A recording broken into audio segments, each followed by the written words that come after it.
तो आपका fixed asset का वर्किंग नोट देखो। फिक्स्ड एसेट अकाउंट जो इसमें यूज होएगा वर्किंग नोट का पार्ट है।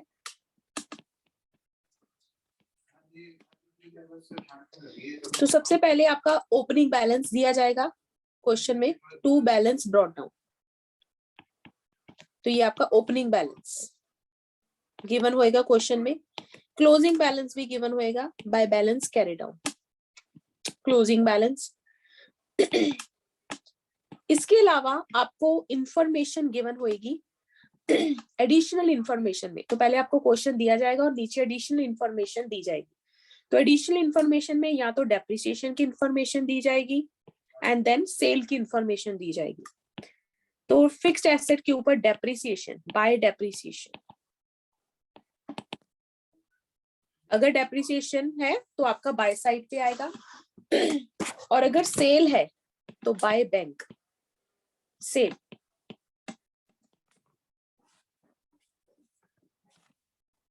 Bye depreciation by bank sale. और जब एसेट सेल होती है तो या तो उसके ऊपर लॉस होएगा, loss on sale,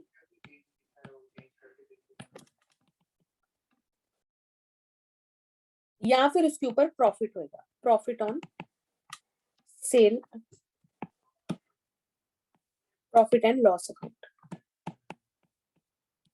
profit on sale. तो अगेन इसका एक वर्किंग नोट बनेगा ये वाले पार्ट का। और वो कैसे लिखेंगे हम? कॉस्ट प्राइस, जो एसेट बिकी है उसका कॉस्ट प्राइस, कॉस्ट प्राइस या फिर बुक वैल्यू भी बोलते हैं इसको, माइनस डेप्रिसिएशन,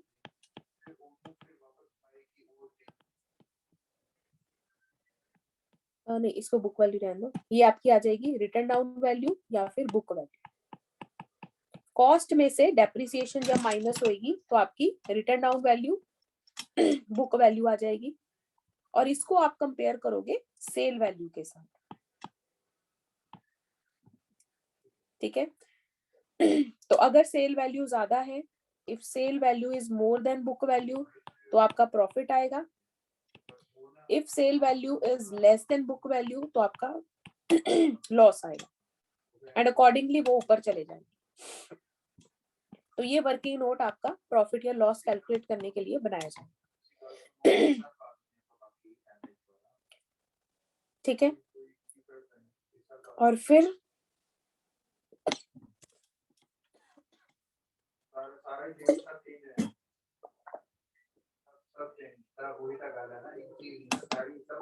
आपका जो बैलेंसिंग फिगर है वो आ जाएगा to bank purchases during the year. Purchases during the year आपका बैलेंसिंग फिगर आ जाएगा, ठीक है। तो जरूरी नहीं है कि परचेजेस बैलेंसिंग फिगर आए, हो सकता है कई बार डेप्रिसिएशन बैलेंसिंग फिगर आ जाता है, कई बार सेल वैल्यू बैलेंसिंग फिगर आ जाती है। तो इसमें से कुछ भी बैलेंसिंग फिगर हो सकता है। तो this is a complete account.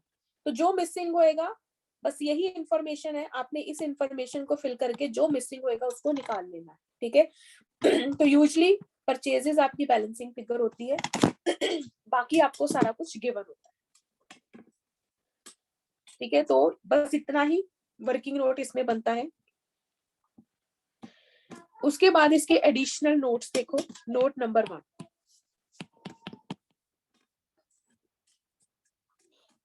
No depreciation on land and investments. Investments and land के ऊपर डेप्रिसिएशन नहीं लगती, ठीक है। तो अगर लैंड एंड इन्वेस्टमेंट की कीमत कम हो रही है तो वो सेल की वजह से होगी, डेप्रिसिएशन की वजह से नहीं।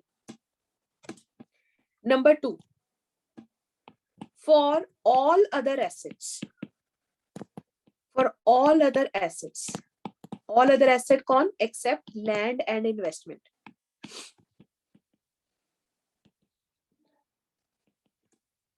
डिक्रीज मींस अगर उनकी डिक्रीज इन वैल्यू मींस अगर उनकी वैल्यू डिक्रीज हो रही है तो मींस डेप्रिसिएशन है।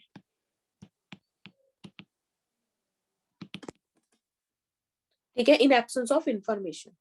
तो अगर एसेट की वैल्यू, फिक्स्ड एसेट की वैल्यू कम हो रही है और सेल की कोई इंफॉर्मेशन नहीं है, तो हम उसको डेप्रिसिएशन मानेंगे, सेल सेल अज्यूम नहीं करेंगे। We can not assume sale of fixed asset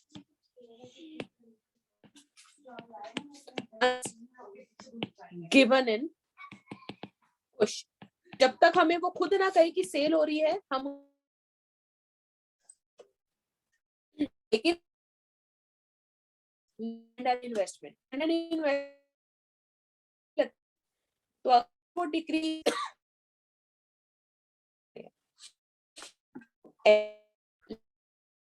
सभी एसेट्स को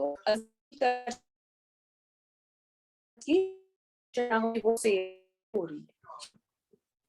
थर्ड, मैम रिपीट करना, थोड़ा कट हो रही थी आवाज। डिक्रीज इन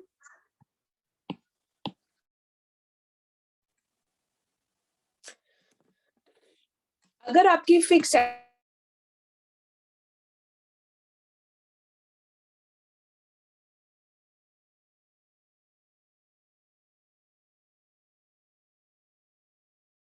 दी आपकी आवाज नहीं आ रही।